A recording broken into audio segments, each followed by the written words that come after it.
So aside from the fact that the glass is really dirty here, there is quite a few things wrong from an aquascaping perspective with this tank. This wood is way too big for this size tank. There's just way too much wood going on in here. I'm going to take some of this out. We're going to trim up all this moss. We're going to go with probably just one piece of wood, and we're going to do something different with this pearlweed carpet. And this laginandra is in the wrong place. This should be planted in the substrate. This is not an epiphyte. And I think we're just going to do like a simple riverscape with some sand down here. So I'm thinking, since the scape will be seen primarily from this direction, straight on, as you come into this room, you see it that way, it should start here and come down this way. So it'll be all sand around here, and the stone will be up in the back there. That is some insane growth from this moss. This is just a pain in the butt to trim.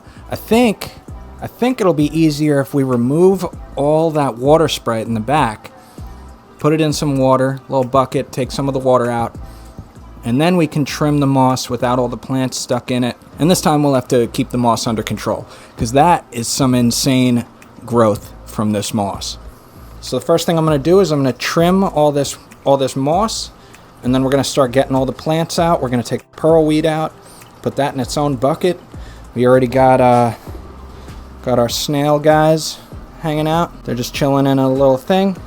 Now we got all the plants. Well, we got all the background plants. We got the moss trimmed up.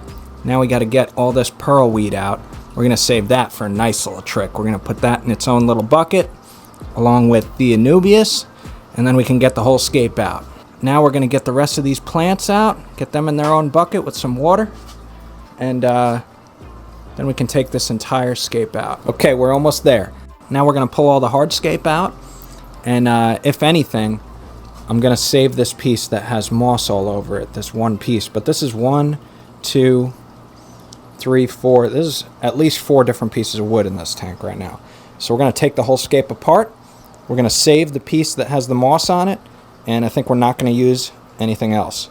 So now we got as much water as we could out. We got all our plants out for the most part. There's some moss stragglers back there.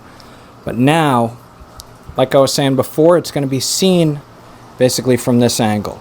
So we're going to move the filter, but we're also going to push all this soil up to the back there. And we're going to do a nice sand around the edges here, so you won't even see it. And then we're going to start building our scape. Okay, now we got our sand in. We got a nice gradient built up in the back.